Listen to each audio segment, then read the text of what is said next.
Good afternoon class. Last term पे हम लोगों ने फाइनाइट लेंथ डाइपोल के एक्सप्रेशंस को डिराइव किया।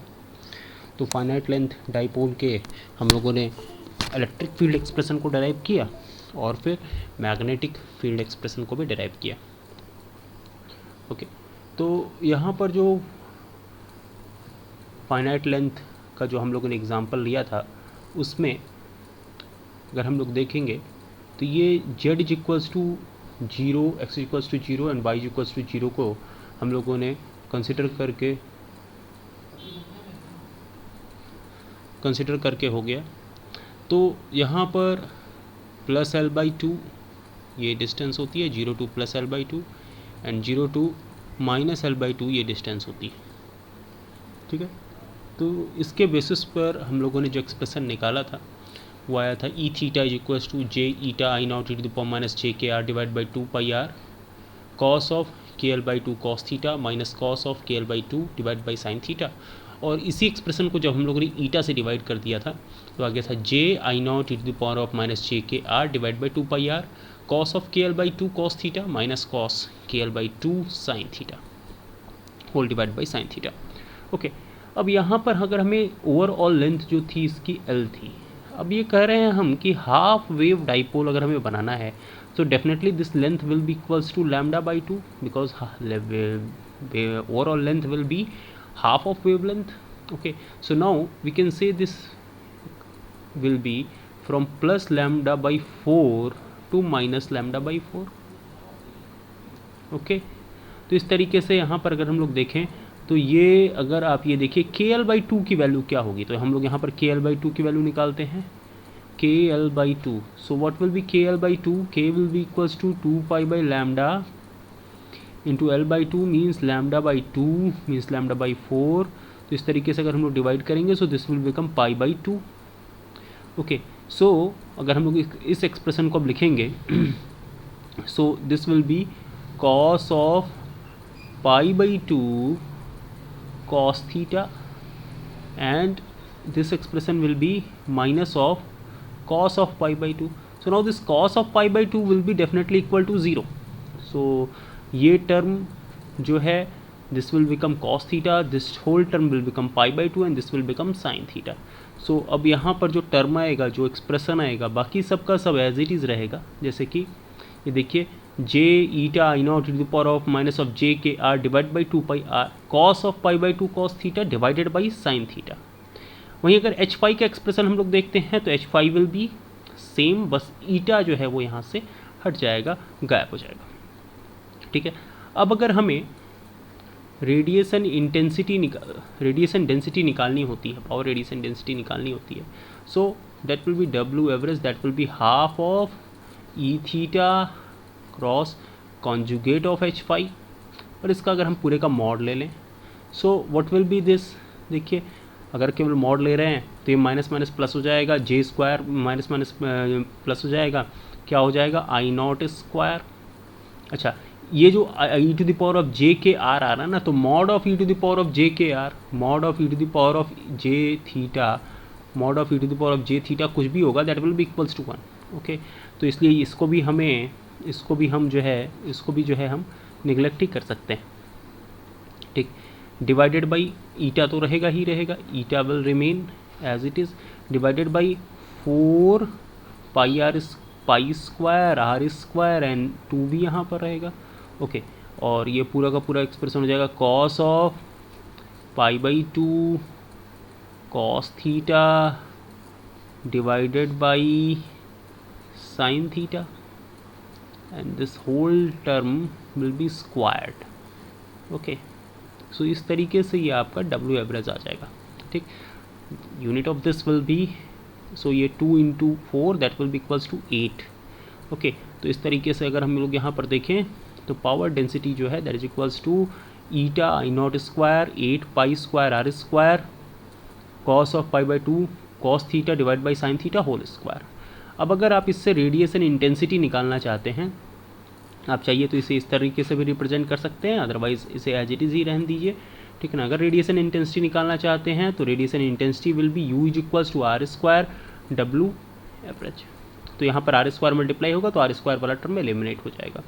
अब अगर हम लोग यहाँ पर यू मैक्स निकालना चाहते हैं, if you want to calculate what will be you max,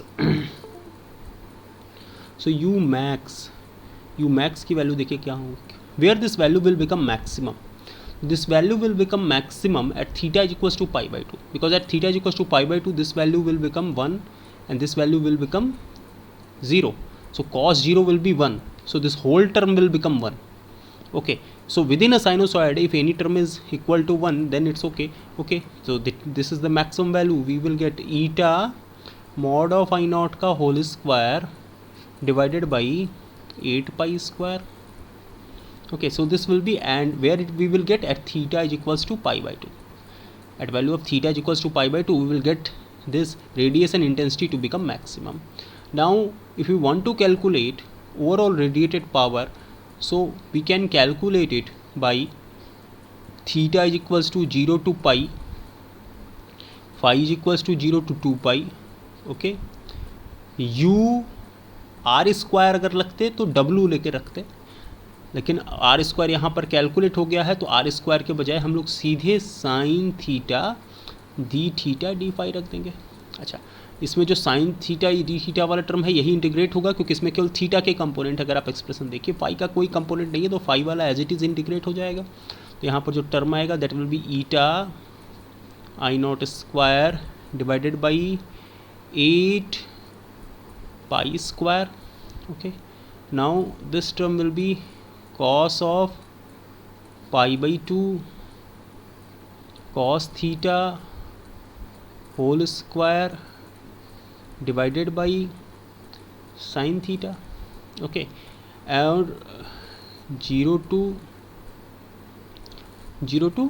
pi d theta, और d फाई को जब हम लोग इंटीग्रेट करेंगे तो now d phi will be 2 pi result करेगा, तो 2 पाई रिजल्ट करेगा तो यहाँ से ये पाई और ये दिस विल बिकम 4।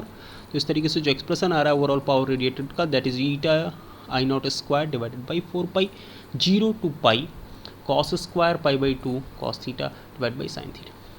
अब इस पूरे के पूरे टर्म को हम लोग रिप्रेजेंट कर सकते हैं C in psi function C in 2 pi, and this C in 2 pi, value of this C in 2 pi is equal to value of this particular value is equal to 2.435. okay, so overall radiated power can be written as this. Now if you want to calculate the directivity, so directivity that will be equals to what will be equals to what will be equals to directivity will be equals to 4 pi u max divided by power radiated. Okay, so now we will put u max we have already calculated. U max we have calculated as how much? We have calculated it as eta I naught square divided by 8 pi square into 4 pi divided by what will be overall radiated power we have calculated 8 I naught square divided by 8 pi into c in 2 pi. okay, why we have written here 8 pi? क्योंकि ये जो 8 pi है ना हमने यहाँ पर इसको 0 to 2 pi convert किया है, दैट्स वाई ये 4 pi को जो हमने 2 pi से कन्वर्ट किया है, तो इसे हम लोगों ने यहाँ पर लिमिट जो है इसकी डबल की है, तो इसलिए हम लोगों ने यहाँ पर इसे क्या किया है, इसे मल्टीप्लाई कर दिया है। किससे मल्टीप्लाई कर दिया है? इसे हम लोगों ने यहाँ पर 2 से मल्टीप्लाई कर दिया। ओके, तो इससे यही रीज़न है कि हम लोगों ने ऐसा किया है। ठीक है, तो यहाँ पर 2 से हम लोगों ने मल्टीप्लाई कर दिया इसे। ओके, तो यहाँ पर 2 पाई कर दिया और इसे 1/2 से हम लोगों ने यहाँ पर मल्टीप्लाई कर दिया है। ठीक, तो इस तरीके से जब ये एक्सप्रेशन आएगा तो this will become 4/sin 2 pi and that value will become 4/2.435 and this value will become 1.643. So this will be directivity. Now if you want to calculate what d is equals to 4 pi AE by lambda square. So now this will become AE is equals to how much it will become? D upon 4 pi lambda square. Okay, and now we will put the value of d that is equals to 1.643 and we will get 0.13 lambda square. Okay, अब ये जो expression है हमारे पास overall power radiated का, we are having this power radiated overall expression that is equals to how much, eta upon 8 pi I naught square sine in 2 pi, और इसे हम लोग किससे कंपेयर कर रहे हैं, I naught square divided by 2 R radiation resistance. So here we will get radiation resistance, R radiation resistance, that will be equals to how much, that will be equals to eta upon 4 pi c into pi. Okay, now put this value as 2.435, this value as 120 pi, this value as 2.435, and this value will be at 4 pi. So now we will get Zin is equals to 73 ohm.